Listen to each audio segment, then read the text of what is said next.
Hola, en las lecciones anteriores hemos visto en qué consisten las simetrías variacionales de una lagrangiana. Hemos visto también cómo una familia uniparamétrica de tales simetrías nos sirve para encontrar cantidades conservadas. Y ahora vamos a ver la parte complementaria, es decir, cómo se pueden obtener las simetrías variacionales de una lagrangiana conocida. Comencemos por recordar que las funciones que hemos venido denotando como eta i y xi, que en principio pueden depender de estas n más 1 variables, las n coordenadas generalizadas qi y la t, estas funciones, decía, forman el generador infinitesimal de una familia de simetrías variacionales de L si satisfacen esta relación donde esta g es alguna función. En ese sentido, esta g depende de las mismas variables que las etas y las xi, pero digamos no la vemos propiamente como una incógnita a un mismo nivel que las etas y la xi, aunque en cierta forma lo es. Esta g es relevante porque su expresión también influye en la cantidad que se conserva como consecuencia de esta familia de simetrías variacionales. Lo que vamos a ver es que más que buscar soluciones a la condición de una simetría variacional, lo que resulta viable es hallar soluciones para esta ecuación, y en realidad esto es lo único que necesitamos para construir la cantidad conservada. En ese sentido, nos podríamos olvidar prácticamente de la definición de lo que es una simetría variacional y simplemente tomar esta ecuación como punto de partida. Lo que ocurre es que esta ecuación no la tomamos realmente como la definición de una simetría variacional porque su expresión resulta todavía menos natural que la definición que vimos de una simetría variacional. Pero podríamos adoptar esta relación como la definición de una simetría variacional, dado que esto es lo único que necesitamos resolver para poder encontrar la expresión de una cantidad conservada relacionada con esta simetría. En fin, aquí, como de costumbre, habría varios puntos de vista que uno puede adoptar.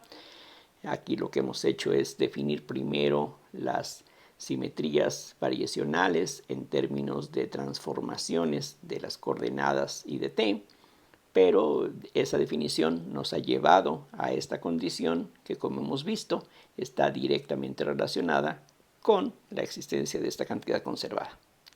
Precisamente esta relación fue lo que probamos en la lección pasada.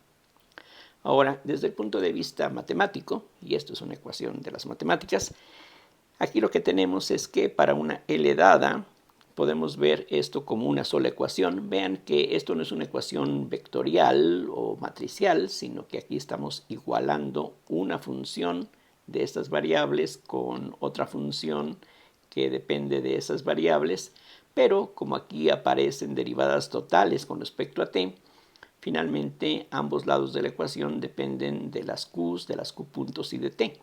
De hecho, las q puntos están también presentes en la L. Para una L dada tenemos entonces una sola ecuación diferencial parcial donde esencialmente hay n más 1 funciones de n más 1 variables que queremos determinar.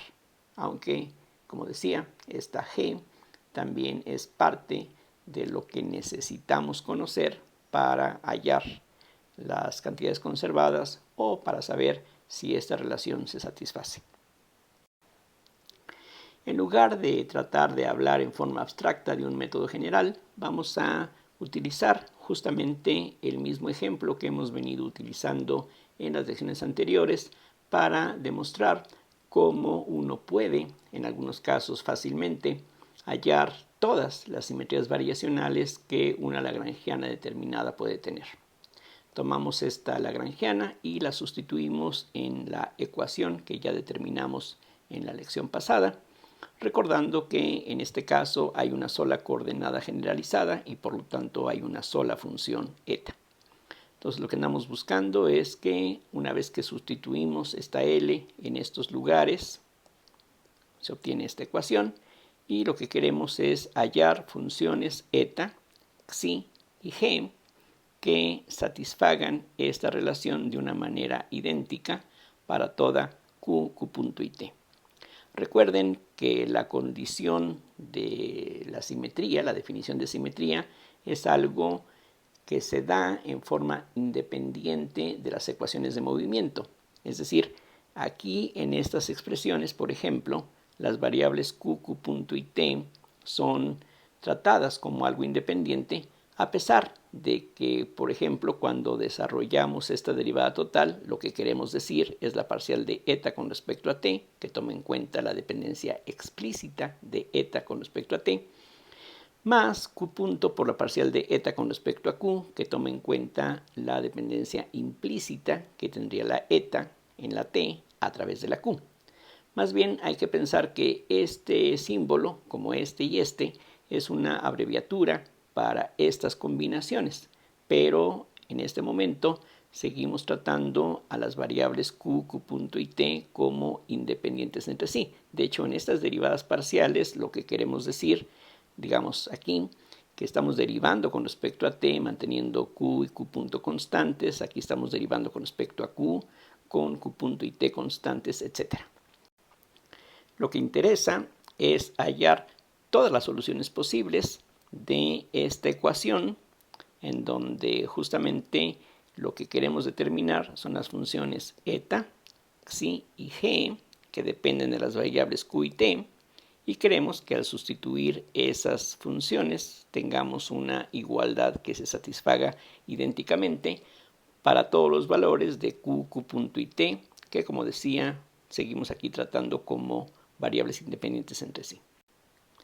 Aprovechando el hecho de que la L que aquí estamos considerando es un polinomio de segundo grado en la variable q punto, entonces de esta ecuación lo que podemos hacer es separar aquellos términos que corresponden a q punto al cubo, q punto al cuadrado, q punto a la 0 y del lado derecho q punto a la 1 y q punto a la 0.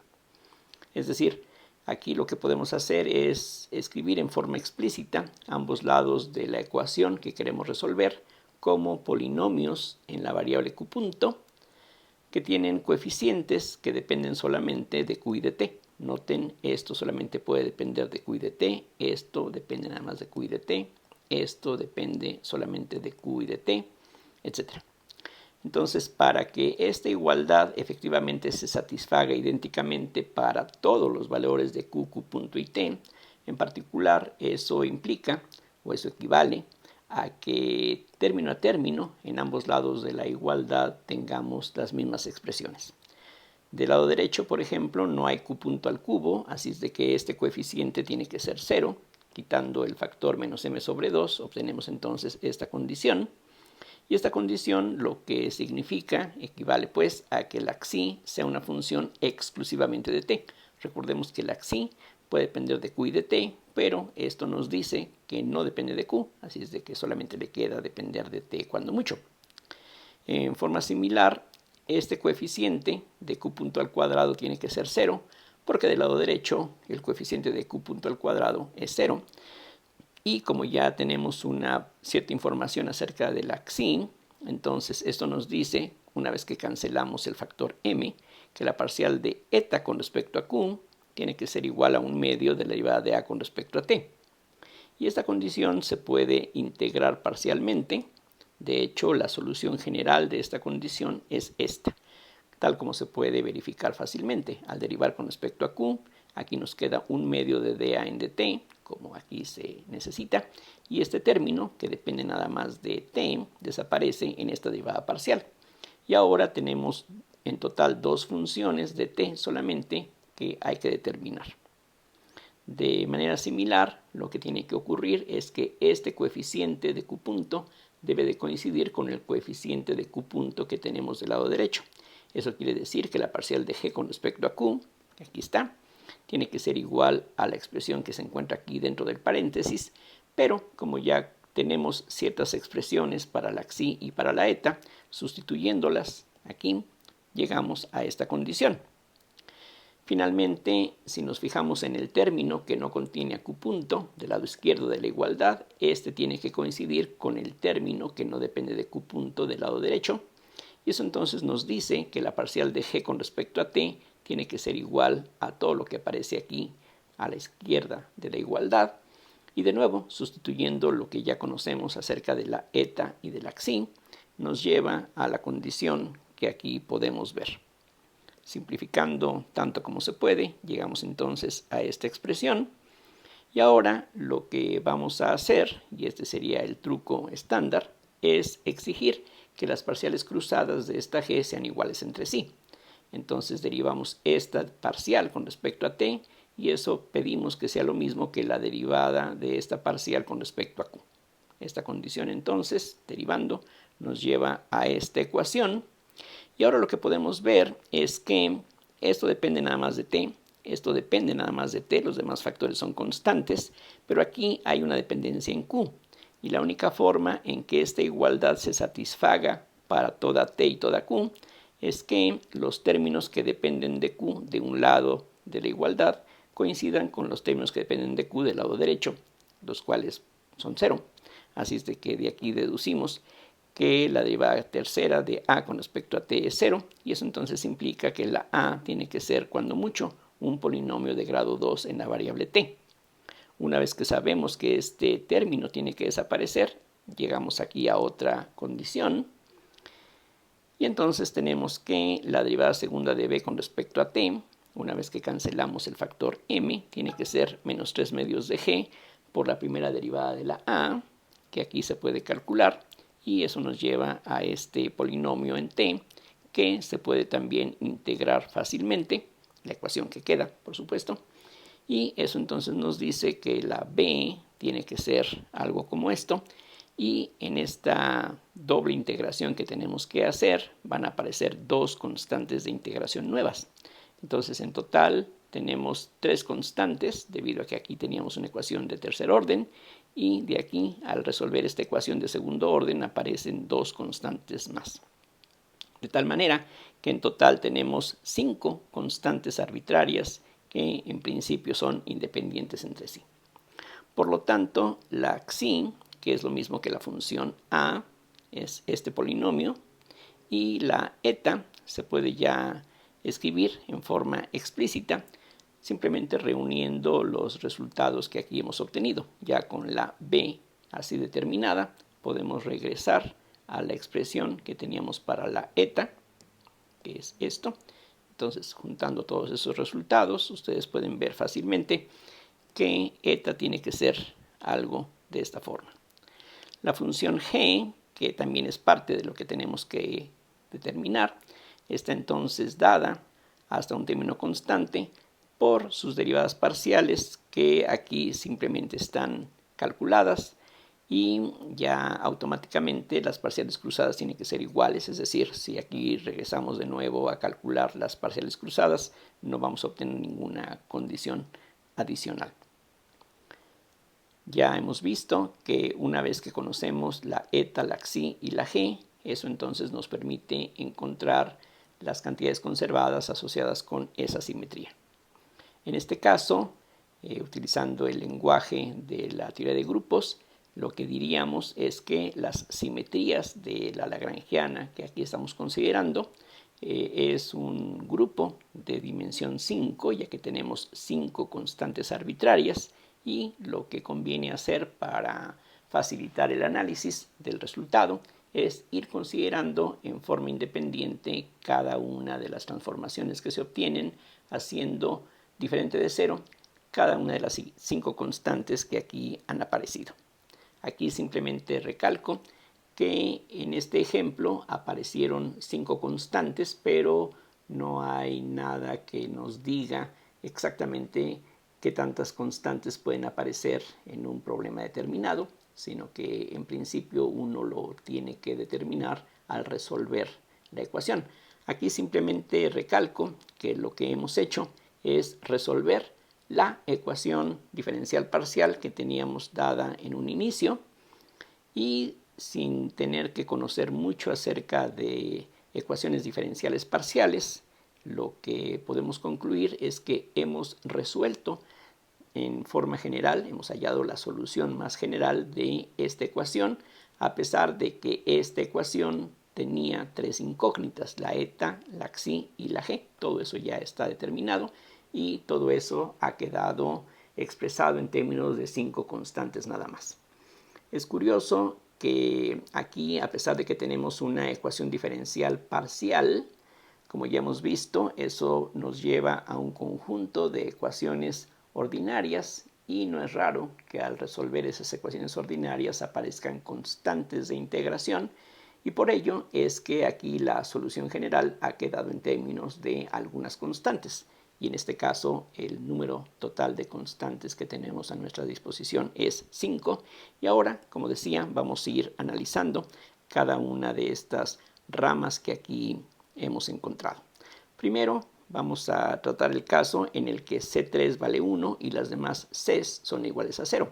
Como decía, estas 5 constantes son arbitrarias y gracias a eso podemos darle arbitrariamente a ellas el valor que nos guste. Y aquí, como dije, para simplificar el análisis de la solución, conviene hacer las cosas de esta manera. Tomamos una de esas constantes igual a 1, por ejemplo, o cualquier valor diferente de 0. Realmente no importa cuál valor sea, lo importante es que no sea 0. Y las demás las escogemos como 0. En ese caso, si regresamos a las expresiones que habíamos hallado previamente, aquí estas fórmulas, y con C3 igual a 1, lo que hallamos es que la xi vale 1, eta vale 0 y la g se puede escoger como 0. Entonces todo esto está aquí resumido. Xi vale 1, eta vale 0, g vale 0.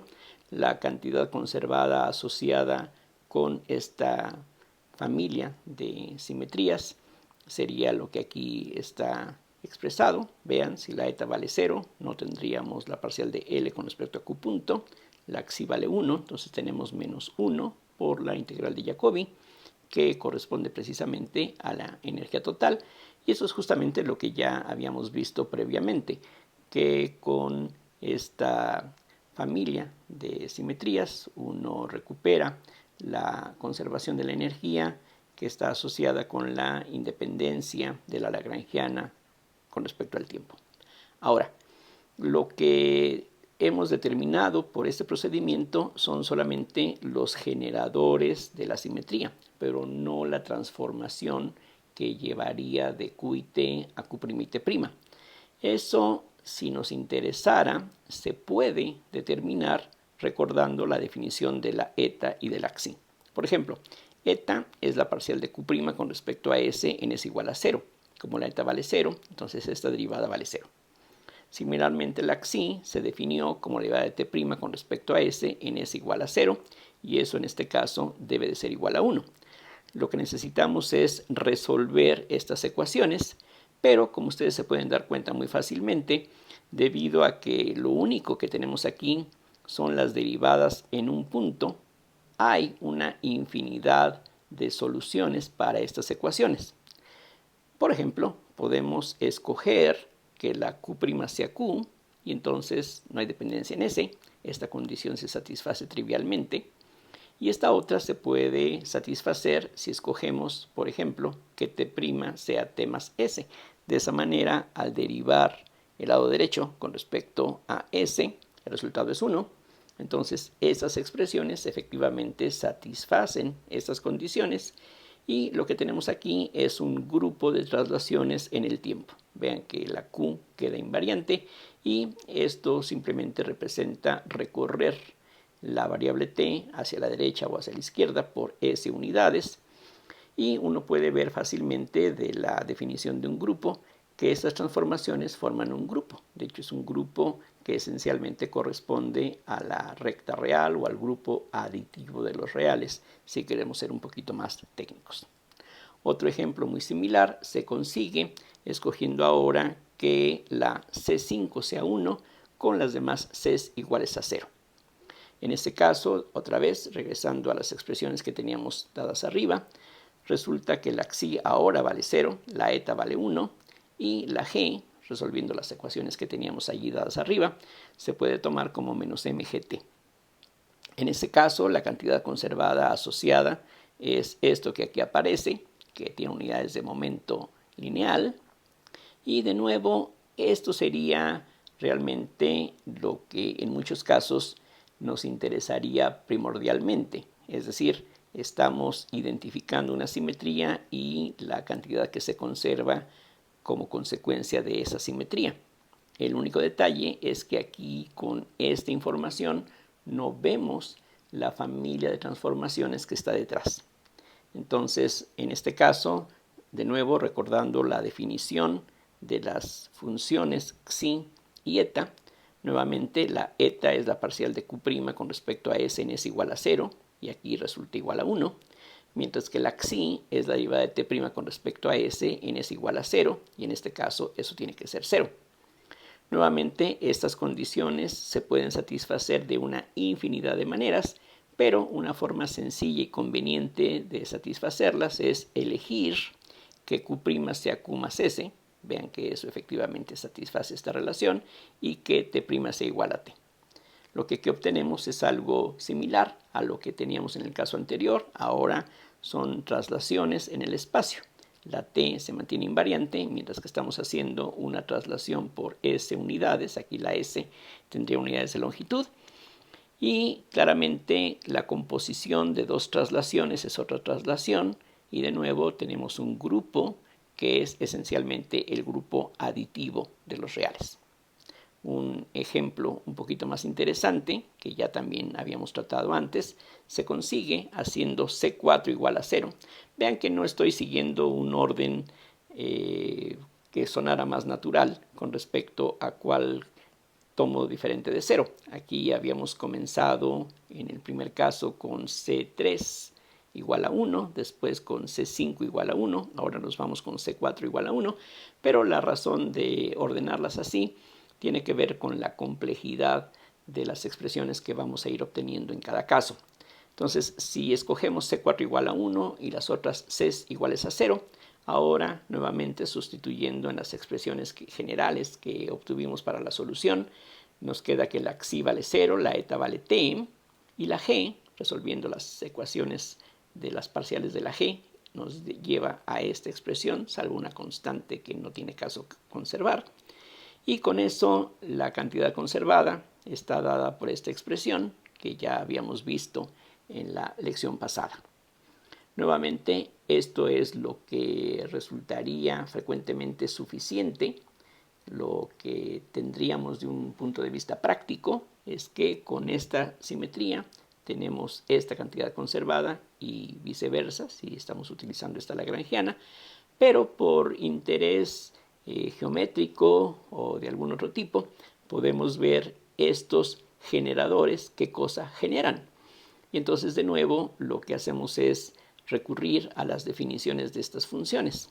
La eta es la parcial de q' con respecto a s en s igual a 0. En este caso eso entonces tiene que ser t. Mientras que la xi, por definición, es la parcial de t' con respecto a s en s igual a 0. Y en este caso eso tiene que ser 0. Estas ecuaciones, otra vez, y así va a ocurrir siempre, tiene una infinidad de soluciones, y una de tantas que tiene ciertas virtudes es que podemos tomar t' igual a t, de esa manera la derivada con respecto a s es 0, tal como se requiere aquí, y para satisfacer esta condición, una forma de hacerlo es escogiendo q' igual a q más st. Aquí este término se incluye de tal forma que para s igual a 0 tengamos la transformación identidad. Noten, y esto no lo recalqué anteriormente, que aquí justamente tenemos esa misma situación. En s igual a 0 tenemos la transformación identidad, y algo similar ocurre en el primer caso. En s igual a 0 tenemos la transformación identidad. T' es t, q' es q. Entonces esa condición inicial pues ayuda a, digamos, reducir parcialmente la ambigüedad que va apareciendo en cada caso. Una virtud de escoger las cosas así es que de nuevo lo que obtenemos es un grupo de transformaciones que no es otra cosa más que las transformaciones de Galileo. Recordamos que físicamente la transformación de Galileo se puede ver como pasar de un sistema o un marco inercial a otro que se mueve uno con respecto al otro con una velocidad s. Entonces, en este caso, como estamos utilizando transformaciones galileanas, si tenemos un sistema que se mueve con respecto a otro con una velocidad s y un tercer sistema que se mueve con respecto al segundo con una velocidad s', entonces el primero con respecto al tercero va a estarse moviendo con una rapidez que sería la suma s más s'. Así es de que de nuevo tenemos aquí un grupo que esencialmente es el grupo aditivo de los números reales. Un ejemplo más interesante lo tenemos ahora, escogiendo C2 igual a 1 y las otras C iguales a 0. Otra vez sustituyendo este valor en las expresiones para la xi y la eta que obtuvimos previamente, uno llega a estos resultados. Y ahora integrando las parciales de g con respecto a q y con respecto a t, en este caso también, esto es lo que uno obtiene. Por lo tanto, ya con estas funciones y la expresión de la lagrangiana, uno puede calcular la expresión para la cantidad conservada asociada con el generador.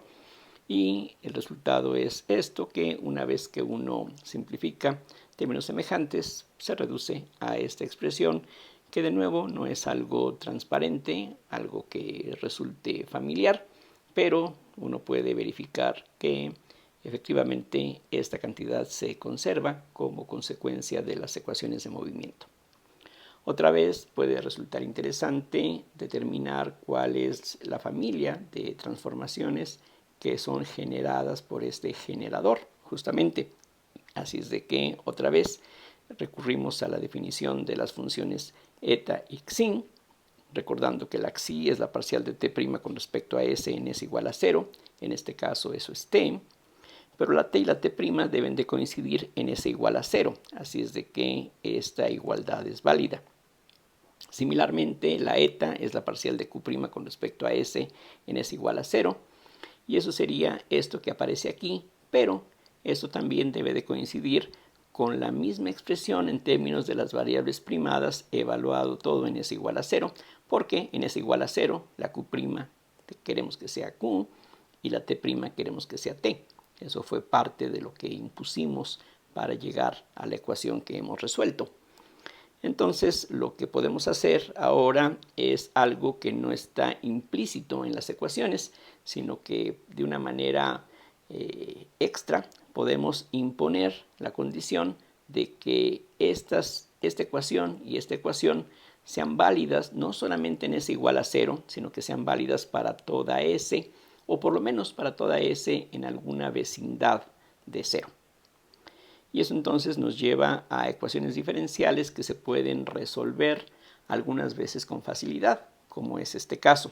Por ejemplo, aquí pues nos quedaría de esta manera, que la derivada de t' con respecto a s es igual a t', se pueden separar variables y la solución que uno obtiene es esta, con la condición inicial de que para s igual a 0, t y t' sean iguales. Vean que efectivamente en s igual a 0, eso es lo que uno obtiene. Una vez que tenemos este resultado, esto se puede sustituir aquí para la t', y entonces pidiendo que esta ecuación no solamente se cumpla en s igual a 0, sino que para todos los valores de s, quedamos con una ecuación como esta, donde la t' se ha sustituido por esta t, que en este contexto se trata como una constante. Recuerden que lo que depende de la variable s, del parámetro s, son las variables primadas. Entonces, esto depende de s, eso también. Y aquí la dependencia en s ha quedado en forma explícita una vez que ya tenemos la solución de esta primera ecuación.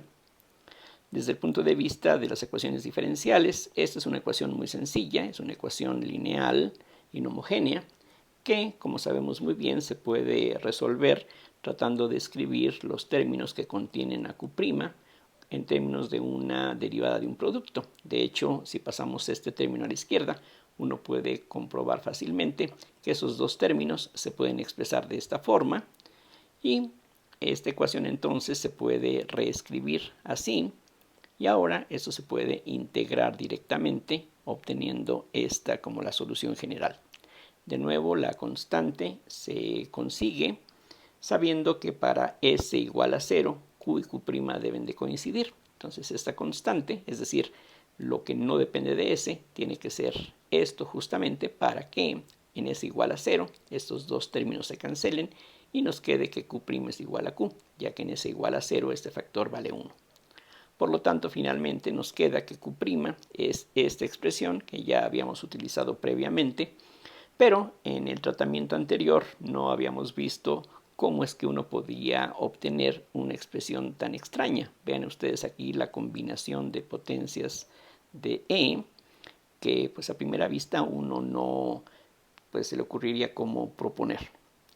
Y de nuevo, una de las consecuencias de proponer que las ecuaciones anteriores sean válidas para toda S es que automáticamente obtenemos un grupo. Es decir, lo que uno puede comprobar, y es bastante latoso, es que estas expresiones, junto con la correspondiente para la T', forman un grupo de transformaciones que ahora ya no son simplemente traslaciones o transformaciones de Galileo. Esto es algo que gráficamente, físicamente, pues no sabemos a qué pudiera corresponder. Hasta cierto punto, como decía antes, eso puede ser de una importancia secundaria, ya que para muchos fines lo que resulta más importante es descubrir cantidades conservadas, pero lo que uno puede extraer de este ejemplo es que las simetrías de una lagrangiana pueden ser cosas efectivamente extrañas, cosas que a primera vista uno no descubriría. Finalmente, vamos a suponer que C1 vale 1 y las demás Cs son iguales a 0. Otra vez, con este valor para C1 podemos sustituirlo en las expresiones para la xi y la eta que obtuvimos en la solución general. Esto es lo que resulta entonces. Y las ecuaciones para las parciales de g con respecto a q y a t también se pueden resolver fácilmente. Y esta es la expresión que uno obtiene, excepto por un término constante, que aquí de nuevo no tiene ningún caso conservar. Ya con estas expresiones sustituidas en la expresión general para las cantidades conservadas, uno obtiene todo lo que aquí ustedes pueden ver, y si uno simplifica términos semejantes se obtiene esta expresión, que también resulta bastante curiosa. Vean que las unidades que aquí tenemos son masa por tiempo, por longitud, por velocidad. Entonces no es algo que sea familiar definitivamente, pero otra vez esto se conserva como consecuencia de cierta simetría que tiene la lagrangiana, que en este caso estamos considerando, que es la lagrangiana natural para una partícula en un campo gravitacional uniforme. Nuevamente, estas funciones son los generadores infinitesimales de una familia uniparamétrica de transformaciones, pero de aquí, pues a simple vista no podemos saber a qué transformaciones se refiere. Pero de nuevo, utilizando la definición de la xi y la eta, cosa que ya hicimos en los 4 casos anteriores, lo que tendríamos es esto.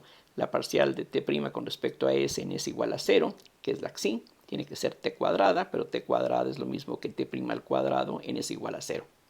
Similarmente, la eta es la parcial de q' con respecto a s en s igual a 0, que es esta función. Pero todo esto es lo mismo que el producto q' por t' menos un medio de g por t' al cubo, todo eso evaluado en s igual a 0.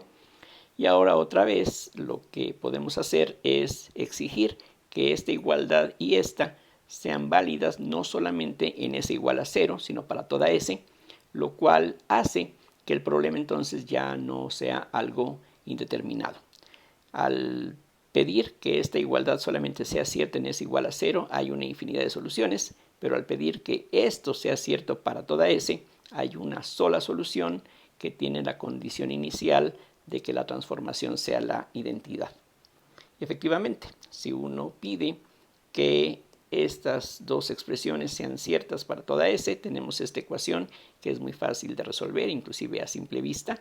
Lo que uno obtiene es que menos 1 sobre t' es igual a s, separando variables, más una constante de integración, pero esa constante tenemos que escogerla como menos 1 sobre t para que cuando la s sea 0, la t y t' sean iguales, como ustedes pueden ver. De aquí entonces uno puede despejar la t' y se obtiene esta expresión que también es bastante curiosa. No se parece a las traslaciones en el espacio y en el tiempo que habíamos visto antes o a las transformaciones de Galileo, que pueden resultar también físicamente razonables. Una vez que ya hemos determinado la expresión para la t', eso se puede sustituir en esta ecuación, que vamos a suponer que es válida para toda S. Y de nuevo aquí, afortunadamente, lo que nos queda otra vez es una ecuación lineal de primer orden que se puede integrar fácilmente, simplemente escribiendo los términos que contienen AQ' en función de la derivada de un producto, y sin entrar en los detalles, que son bastante simples, uno lo que encuentra es esta solución, una vez que uno impone la condición de que para S igual a 0 tengamos Q' es igual a Q. Efectivamente, vean, en S igual a 0 este término desaparece. Aquí lo que nos queda como denominador es un 1, entonces Q' es igual a Q. Aquí también en S igual a 0 nos queda T' igual a T, lo cual ya venía de la elección de esta constante. Y estas expresiones nos dan algo que esencialmente es un grupo, como en el caso anterior, o en los 4 casos anteriores, excepto que esto es lo que se llama, en este contexto, un grupo local de transformaciones, debido a que hay valores de la S en donde esta expresión está indeterminada. Vean que precisamente cuando la S es igual a 1 sobre t, aquí tendríamos una división sobre 0, igual que aquí, igual que aquí. Entonces, a diferencia de los 4 ejemplos anteriores, aquí hay ciertos problemas, pero esto es lo que se llama, decía, un grupo local, en el sentido de que esto tiene las propiedades de un grupo de transformaciones, siempre y cuando restringamos adecuadamente los valores de la S. Aquí ya la S no puede tomar libremente todos los valores reales por esta dificultad que ya mencionaba, pero como decía, para ciertos fines eso no es ningún problema. Si lo que queremos es asociar simetrías con cantidades conservadas, este comportamiento no es realmente un problema, pero el encontrar en forma explícita esas transformaciones, como decía antes, nos permite ver hasta donde es posible cuáles son las transformaciones geométricas que hacen que la lagrangiana sea invariante bajo esas transformaciones que aquí podemos ver. Entonces vamos a ver todavía algunos ejemplos más en las siguientes lecciones para tener un poquito más de práctica. Aquí el ejemplo que hemos tomado como primera ilustración se relaciona con los ejemplos que ya habíamos estado considerando previamente, así es de que va a ser interesante ver otros ejemplos que en algún sentido difieran de este para ver qué tanta variedad podemos obtener en el proceso de resolver la condición para los generadores de las simetrías variacionales. Como siempre, espero que esto resulte claro. Como siempre, agradezco su atención y hasta la próxima.